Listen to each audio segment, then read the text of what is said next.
আসসালামু আলাইকুম, welcome back Arifa's English classroom. প্রিয় দাখিল এবং এসএসসি পরীক্ষার্থী, তোমাদের অক্টোবরের 20 তারিখে টেস্ট পরীক্ষার রুটিন দিয়েছে। আমি আজকে তোমাদের সঙ্গে ইংরেজি বিষয়ের ইংরেজি প্রথম পত্রের ইউনিট 5 লেসন 3 একটি অধ্যায় আছে, সেটা আলোচনা করব। আমাদের আজকের অধ্যায়টি হচ্ছে ম্যান অ্যান্ড ক্লাইমেট। এটি তোমাদের টেস্ট পরীক্ষার জন্য যেমন ইম্পর্টেন্ট, ফাইনাল পরীক্ষার জন্যও তেমনই ইম্পর্টেন্ট। আশা করছি তোমরা এই লেসনটি খুব ভালো করে নিজেরা নিজেকে পরীক্ষার জন্য প্রিপারেশন নেবে। এবং তোমরা যদি আমার চ্যানেল নতুন হয়ে থাকো, অবশ্যই চ্যানেলটি সাবস্ক্রাইব করবে এবং ইতোমধ্যে যারা করেছো তাদেরকে অসংখ্য অসংখ্য ধন্যবাদ। চলো আমরা দেখে নিই যে এই ম্যান অ্যান্ড ক্লাইমেট এই লেসনে কি সম্পর্কে বলা হয়েছে। এটা যদি আমরা ব্যাখ্যা করি তাহলে হবে মানুষ এবং জলবায়ু। চলো আমরা লেসনটি সুন্দর করে পড়ে নিই বাংলা করে। Humans can neither change the sun's radiations not the earth's orbit around the sun. মানুষ না পারে সূর্যের তাপ বিকিরণকে পরিবর্তন করতে এবং না পারে পৃথিবীর কক্ষপথকে পরিবর্তন করতে। এখানে হচ্ছে রেডিয়েশন মানে সূর্যের তাপ বিকিরণ, অরবিট মানে হচ্ছে কক্ষপথ। But they can control the increase in the amount of greenhouse gases. কিন্তু তারা গ্রিনহাউস গ্যাসের যে পরিমাণটা বৃদ্ধি পায় সেটিকে এবং it's effect on the atmosphere এবং বায়ুমণ্ডলে এর প্রভাবকে নিয়ন্ত্রণ করতে পারে। কন্ট্রোল মানে হচ্ছে নিয়ন্ত্রণ করা, ইনক্রিজ মানে বৃদ্ধি, গ্রিনহাউস গ্যাস মানে গ্রিনহাউস গ্যাস, অ্যাটমসফিয়ার মানে হচ্ছে বায়ুমণ্ডল। Only during the last 100 years, the carbon dioxide concentration has been raised alarmingly in the atmosphere, and we humans can be held responsible for this. So only during the last 100 years, মানে বিগত গত 100 বছরের মধ্যে বায়ুমণ্ডলে carbon die oxide gas আশঙ্কাজনকভাবে বৃদ্ধি পেয়েছে এবং আমরা মানবজাতি এর জন্যই কিন্তু দায়ী। সেখানে আমরা বাংলা মিনিংগুলো দেখে নিই একটু।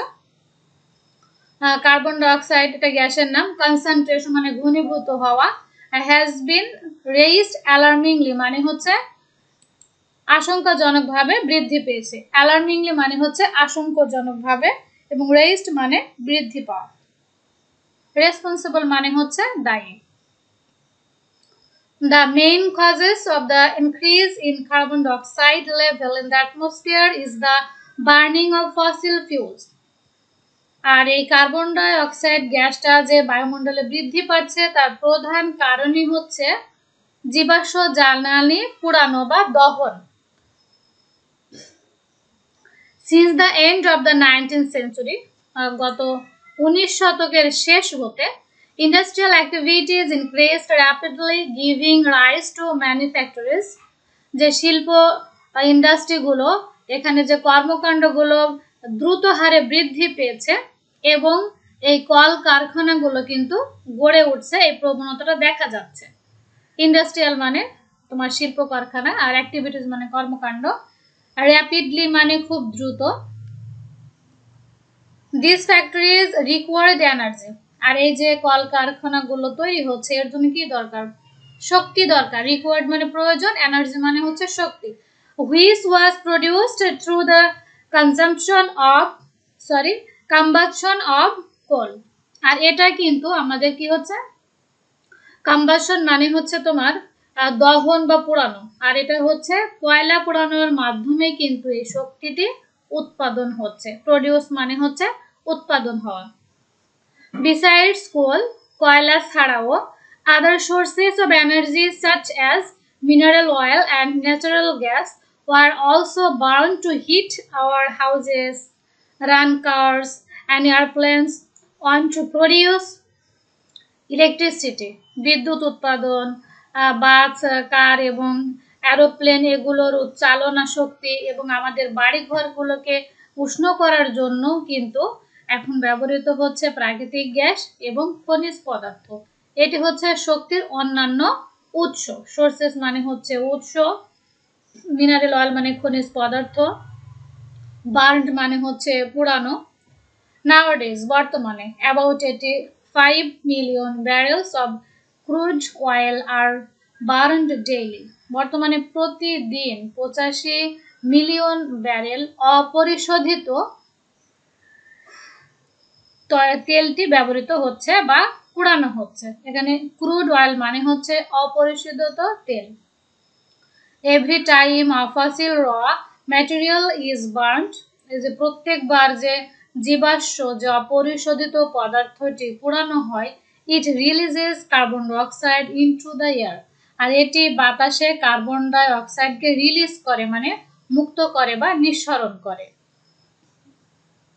নেক্সট, therefore যাই হোক, ইট ইজ ক্লিয়ার দ্যাট, এটা পরিষ্কার যে more and more greenhouse gases like carbon dioxide are being generated worldwide by humans.